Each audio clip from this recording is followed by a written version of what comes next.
With an undercount, we don't have the capacity to do what we're doing right now.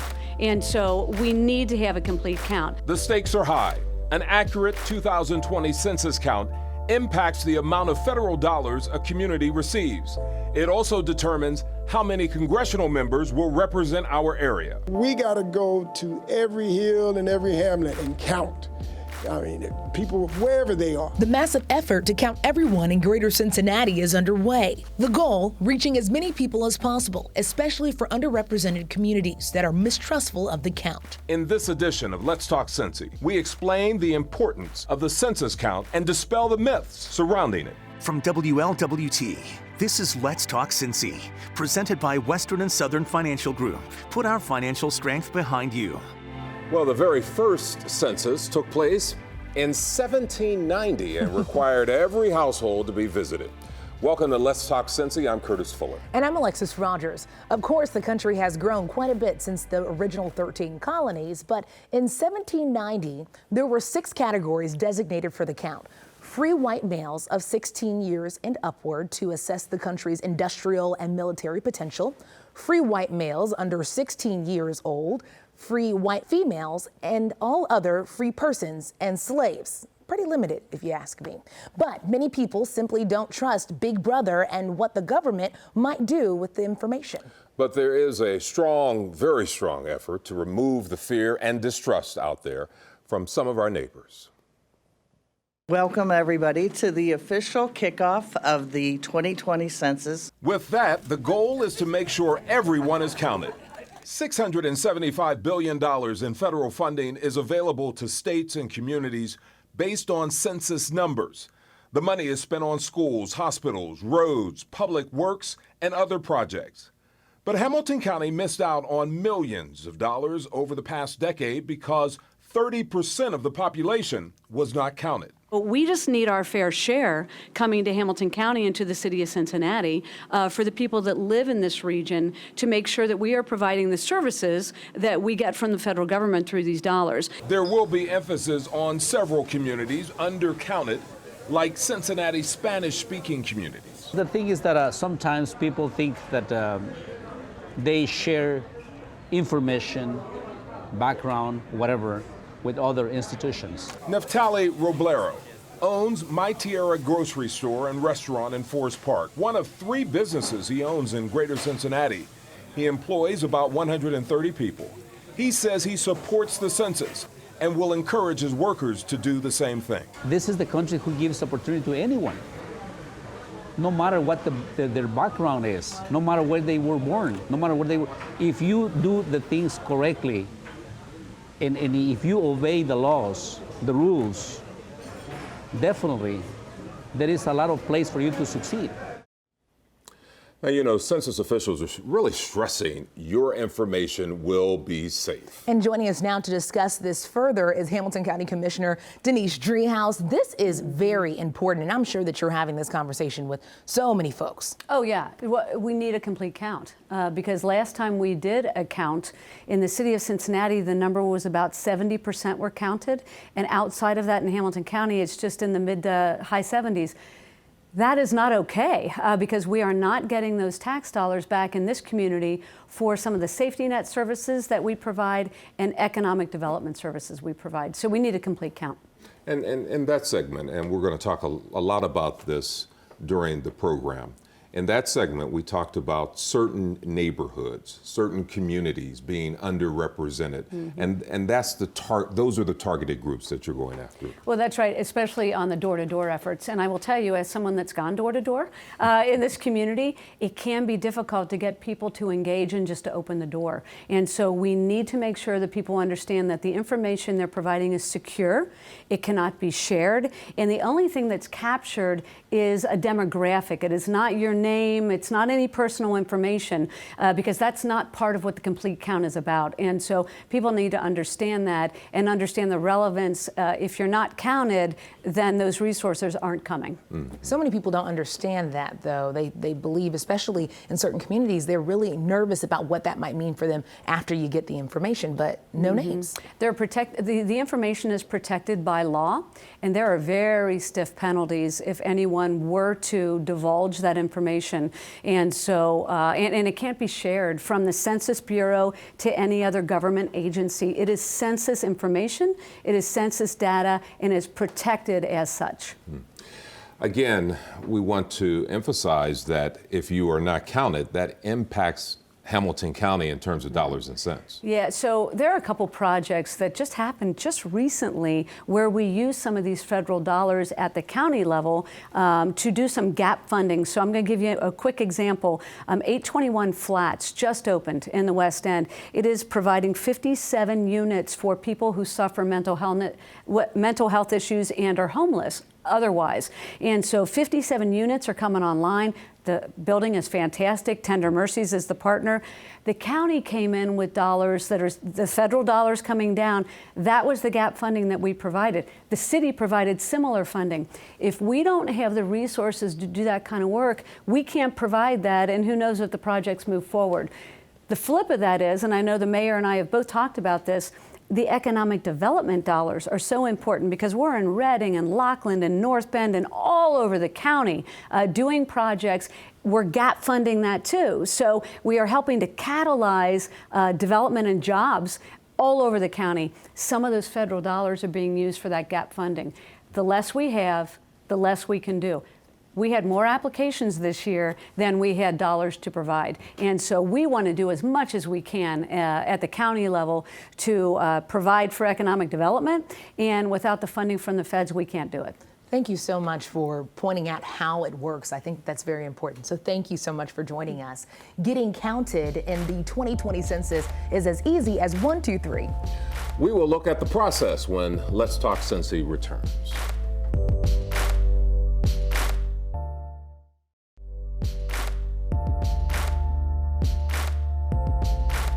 Well, here are some facts about the last census in 2010. It was the shortest questionnaire in history. Yes, you heard me right, asking just 10 questions of all households. Same-sex married couples were counted for the first time, and they were able to give the same responses given by opposite-sex married couples. And the 2010 census featured a $133 million advertising campaign. The 4-month campaign included TV, radio, and print ads.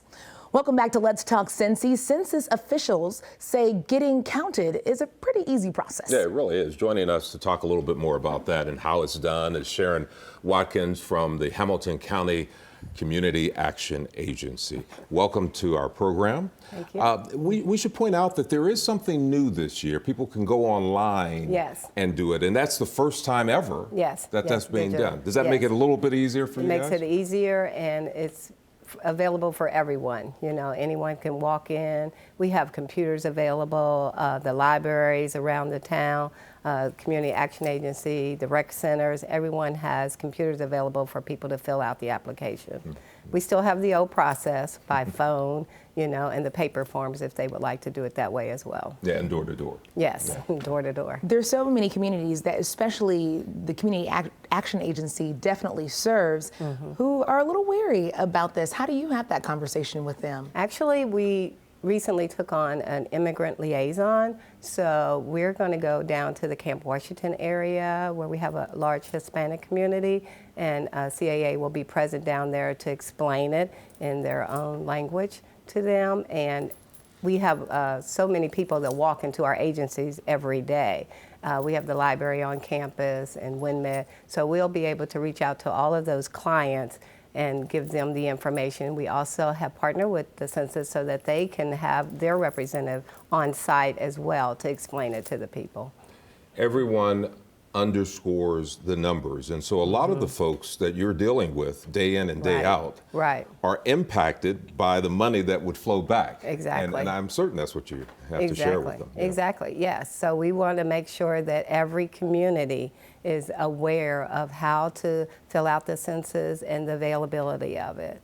So yes, CAA is working really hard to get out in the community and get the awareness out there that we're here to help you in any way we can. Especially having that conversation from generation to generation. Yes. It's awesome that you all have options. Yes, we have a lot of parents that come in. We serve from cradle to career, so we have 5 Head Start facilities that will be able to reach out to the parents that come into our facility as well. So they'll be able to fill out the census on site or even at some of our Head Start locations. I like the phrase cradle to career. Yes. When I use it, I will give you credit for it. Hey, thank you very much for being here. You know, there is a lot at stake for communities when it comes to getting an accurate census count. We'll tell you about some areas that don't necessarily come to mind when we return.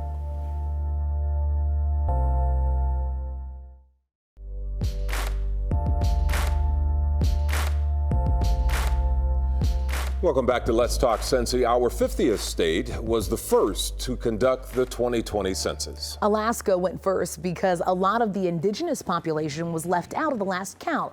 Plus, it's easier to get around the state in the winter when it's frozen. It's kind of funny, actually. And the first person to be counted this year, a 90-year-old who only speaks in her native language.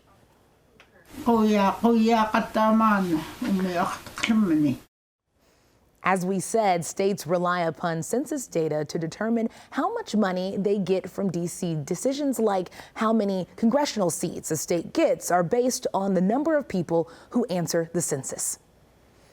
The goal of the census this year is to get those who have been reluctant in the past to get on board in 2020. An accurate count will make a big difference in how our community fares for the next decade. In our region, we have data that shows for every person that's not counted, the region itself loses $1,814 in federal dollars. The stakes are high, and the census is hoping the numbers get your attention.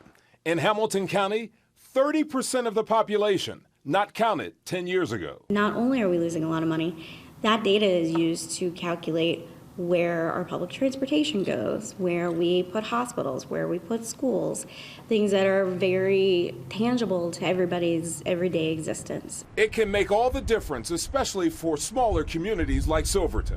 It's tremendous. Directly, we became a village in 2011 when we fell below 5,000 residents for the first time since the 1950s. Silverton is considered a first suburb community, places that boomed shortly after World War II. But the past couple of decades have seen growth happening outside the urban loop. In addition, 15 to 20% of residents here were not counted during the last census. Although the law safeguards your information, the biggest hurdle for the census is trust. I don't want to diminish those concerns. I think they come from a place that's legitimate. But as you say, by law, the Census Bureau is unable, any census worker is unable by law, they take an oath that they cannot divulge personal information for 72 years. Here's what's new this year. You can answer the census questions online or by phone or even by mail. You'll start receiving notices in a few weeks. No response, and workers could still come knocking at your door in May. Well, we're continuing the conversation of how important the census really is. And we are now joined by Cincinnati Mayor John Cranley, and thank you very much for being here. Great to be with you both. Yeah, talk about the importance of the census and why people need to commit themselves to it. As I always say, there are 4 reasons that everyone has to fill out the census. First, it's your constitutional duty as an American. Second, we receive spending. We send our tax dollars to Washington, and the amount that we get back for Social Security and Medicare and Head Start and the SNAP program and various prescription drug benefits for our seniors is directly tied to an accurate count. So if we undercount, if not everybody fills out the census, our loved ones in our community who are entitled to these benefits, maybe your aunt, maybe your parent, maybe your brother, maybe you, our community will have less of those benefits available to us if we don't count properly. So it's a moral imperative to help people, senior citizens, get the prescription drug help that they need, and some of the funding that comes with that is related to the census. The third reason is that all of that money that comes in, like money for Head Start, money for the food program, is spent. So that money is spent at local businesses, local grocery stores, local area that people make money from and salaries from. And so the economic impact in addition to the moral impact on an individual who may not get the prescription drug help that they deserve, the impact on local businesses that we're losing out on is huge. And so, for example, the federal government states that for every person undercounted, we will lose $1,800 per person of our tax money that won't come back to Cincinnati into our region. So if we undercount just by 10,000 people, that would be $180 million, or $18 million per year, $180 million over a 10-year period that our economy won't benefit from. Even it's our money. So our money will go to Washington, $180 million of it will, and we won't get it back. And last, and not the least important, is that for the first time in 60 years, Cincinnati and Hamilton County is going to show a population increase. And for 60 straight years, it was a decrease. And that means that we're part of a few Midwestern cities that are rising. And that attracts more jobs and more business and more people, and a rising tide lifts all boats. And we know it's true based on the amount of new housing that's been developed over the last 10 years. I mean, just think about Cincinnati alone. 10 years ago, there was no banks and all the people living at the banks near the riverfront. Almost nobody lived in Over the Rhine. It's doubled, tripled the number of people that have lived in Over the Rhine in the last 10 years. You go to corners like East Walnut Hills at DeSales Corner, or Madisonville near Medpace, Oakley near Madtree, all those apartment buildings across from the Cinemark. None of those people were there 10 years ago. We know for sure that we're up by probably 25,000, 30,000 people. And if we get counted for all that, it'll bring more money back to our community, and we'll have greater bragging rights to talk about the city's renaissance. You've talked about Cincinnati growing, and we have more and more ethnicities coming into the city, which is important to note. Yes. But there are certain communities that are just very hesitant to give this information. How do you have that conversation with them about the importance of this? Well, first of all, again, it's a constitutional duty as an American to do. The second thing is that, as I mentioned at the beginning, there are loved ones that we all have that will directly benefit from the dollars that will come back, whether it's in food stamps, whether it's Head Start, whether it's prescription drug for seniors. And so if you don't count yourself, even if you don't personally benefit from those benefits, someone else will go without who deserves to have those benefits, senior citizens, prescription drug benefits, et cetera. So it's not only important if you depend on it, but if you have a loved one who is entitled to that benefit, senior citizens, certain Medicaid and Medicare benefits for prescription drugs, you should fill it out to make sure they get the help that they need. Well, we know you're leading the way with this, and we appreciate you being here. We appreciate you getting the message out, and we're going to continue to do that as well. Great. Thank you very much. Thank you. Helping minorities to stand up and be counted. Next on Let's Talk Cincy, what the Urban League is doing to get ahead of the obstacles threatening an accurate count in African American communities.